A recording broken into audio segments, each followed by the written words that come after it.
So we are playing No Man's Sky today.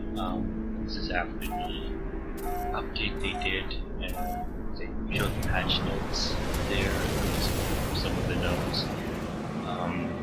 So for anyone who doesn't know, the main feature of this update was mainly base building. So No Man's Sky is a game, obviously, people were very disappointed with it. If I'm not mistaken, it's like the lowest rated game on Steam at the time, which is, to be honest, probably not fair for some really bad games on Steam. Like, some game that did look at it and was like, how did that ever make it on Steam? Why would that even work? But, regardless, so anyways, I guess they're trying to, make No Man's Sky into something again that people are going to want to play. It's something I bought it and, I played it and I did enjoy it. I didn't have as much time to play it as I wanted, to be honest. So, for anyone who has played the game, you can tell I'm not starting at the very beginning. I did play it way back then, but I didn't want to. I was going to record this way back then. It was way back when it came out. I was going to record it, but it was choppy in the recording. The game is still great fine, but it just, the recording itself was not the greatest. Just when it got to the, just when it was actually recorded, then it was choppy, and I think first when it came out, people were having a bit of an issue with stuttering with it and that kind of stuff, so I'm assuming that's why, but it's recorded well this game, and I'm only a couple hours in anyways, I haven't had as much time to play this game as I would have liked. I don't necessarily know what you do in this game in terms of like, there's a story, which that I'm not a fan of, but there's a storyline. I kind of wish that it wasn't. I do like the idea of lore told broad strokes. So you find some, I don't know, some outpost or some, monolith, some whatever, like an abandoned base, whatever. You find something on the planet, there's a story behind it like that. There's an actual storyline to this game, which I was trying to do a little bit when I played, and but the galactic map looked it for me, and I looked in the controls and it was saying press M. I was pressing M, so it wouldn't come up, so I don't know if I was doing something wrong, or if they broke the galactic map for me. I don't really know. But yeah, so I decided I might as well try to make some time to come back to this because of the fact that there is the new base building and try it out. The base building is pretty cool. It's a pretty neat feature, I think. A couple things maybe that were a little bit disappointing, but I think overall it's pretty neat.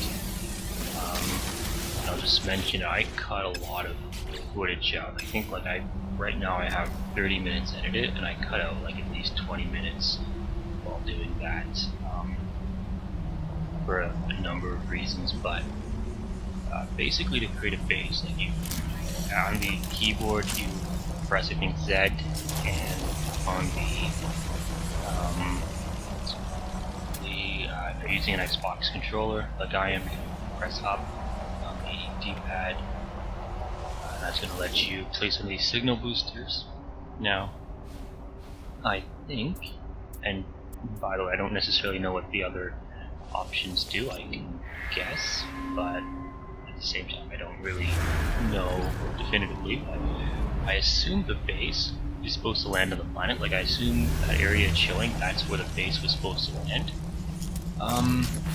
It definitely did not land on this planet, and that's, I don't know if that's like intentional, if that's how it's supposed to, but I'm assuming that was a bug, but that's something that maybe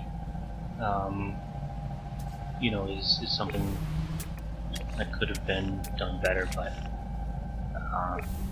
unless there's some really good reason it went to another planet that I just don't know about. But I don't know, the other planet was good too anyways. I like this planet because it's all barren and depressing and purpley.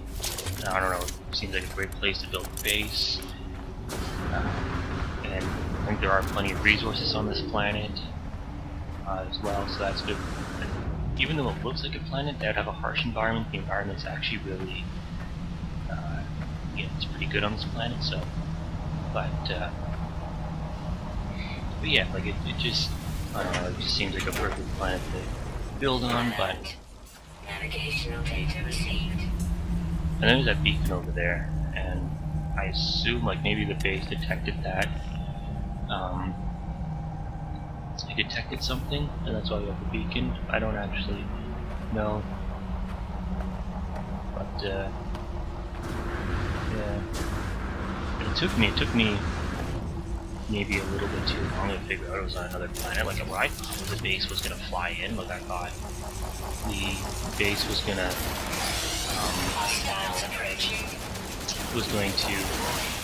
you know, fly over, and I would see it coming in from the atmosphere and then landing on the planet. But no, they definitely sent it to another planet. Which, I mean, whatever, it's not a big deal, I guess. I like the other planet too, so it's all good. This is me trying to do stealth, by the way. It didn't quite work, but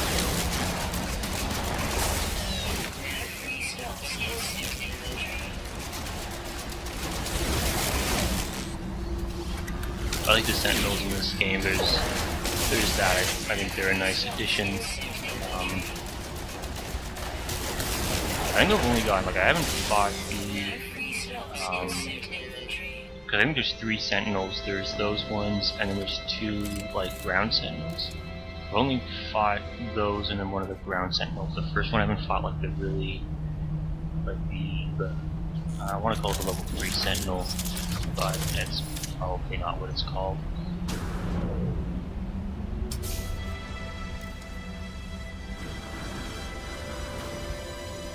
Probably the first milestone I'll complete, like get to whatever the highest levels is going to be, this one for destroying Sentinels.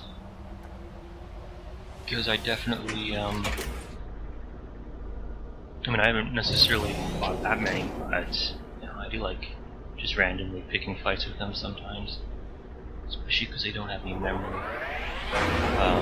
This part is probably where I cut out the most footage because I was looking around on the planet trying to find it, or trying to, I was trying to meet it, I think, in atmosphere. And then when I actually got out into back into space above the planet, I was like, oh, that's very far away. Oh, it's on another planet. That's okay. I don't know if you'll be able to make it there. Well, so, and like I said, it's a decent enough planet. I do like the planet. It's a planet I've been to before, so there's a lot of discoveries on it. If I can discover all the animals on this one, that would be neat.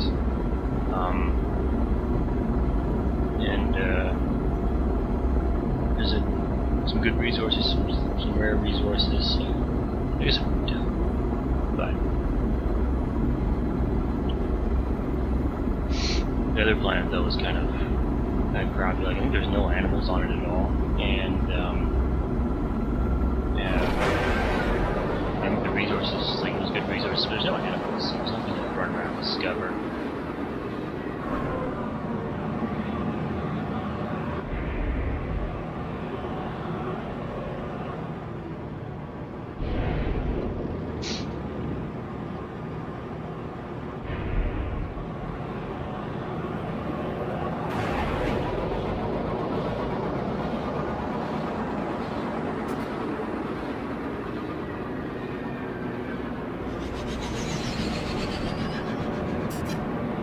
It's possible. I don't know. One of the things I don't know in the game is if there's an easy way to get back to planets you've been to before.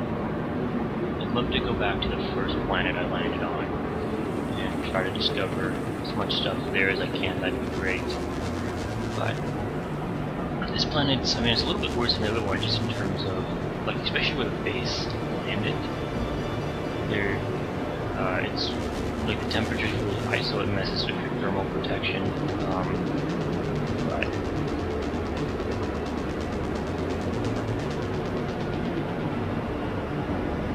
it's good enough planet, I guess. Like if I can get back to that first planet, what I really want is a planet with really big, like dinosaur type animals. That'd be really awesome.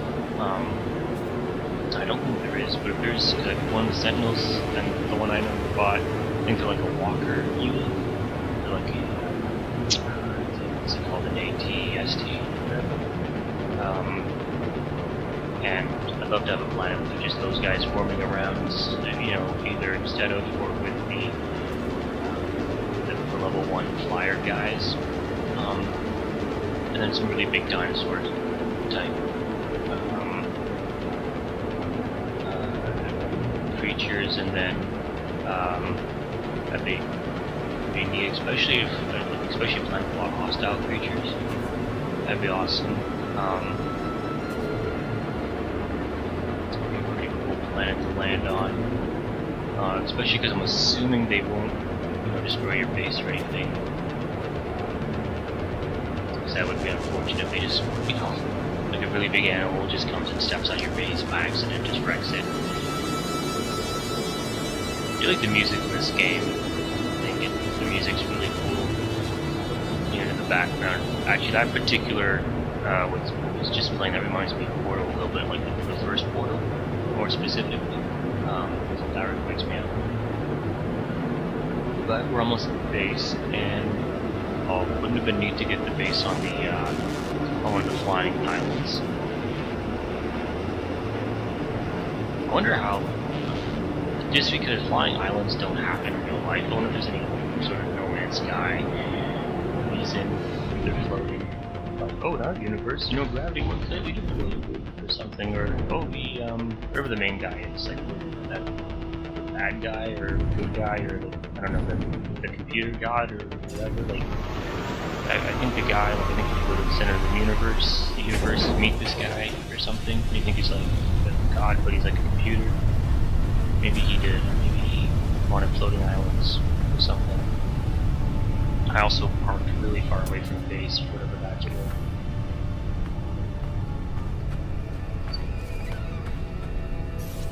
There it is, it's a little dome.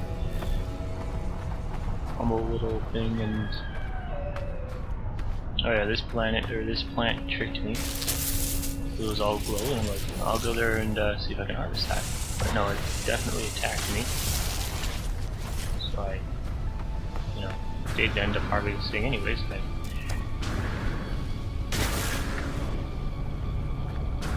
Temperature levels stabilizing. yeah, see, we are at that high temperature. It's like 55 Celsius. That would be really hot. Like I've been in almost, I think the hottest weather I've been in would probably be like 35, 36 Celsius. And that's hot. That's really hot. At least where I live now, it doesn't get that hot anymore, but where I used to live, we had the coldest winters and the hottest summers there ever were. Like, our winters were so bad, it was like minus 40, and it was hail and snowstorms and all that kind of crap. And where I live now, we don't get that. Like, it gets really windy and really cold sometimes, although not this year, like a couple years ago. And I guess because of climate change, it keeps changing every year, but, you know, a couple years ago, what would be happening, it'd be like so windy, really 4 months, I'd be like actually like plus temperatures outside, but then the wind would bring it into negative temperatures. How cold it was. So it'd be kind of annoying trying to figure out, like, am I gonna wear a sweater? You wore a sweater when there was no wind, you were too warm. But if you didn't wear a sweater, when the wind came, you were too cold. But no, where I used to live though, you know, the winters were really cold. They were consistently cold. You could count on the weather to be the same every day in the winter, and winter started on time. You know, where I live now, winter kind of comes whenever it feels like it. Like at this point, we've had basically one snowfall, and that was maybe a couple inches, and that's it. But anyways, this video is pretty much over. So if you watched, and thank you for doing that, please give it a like, and have a great rest of your day.